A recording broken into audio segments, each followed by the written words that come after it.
So this is EDSA LRT station sa lungsod ng Maynila. Di ba nanggaling tayo sa Dr. A.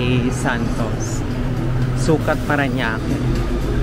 Ito naman is EDSA station kasi mag-MRT kasi tayo. Kaya dito na tayo bumaba.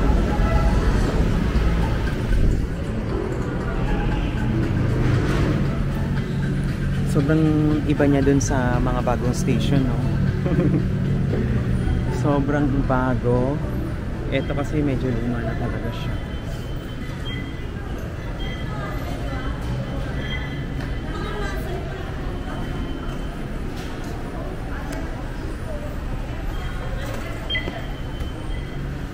Punta tayong ano,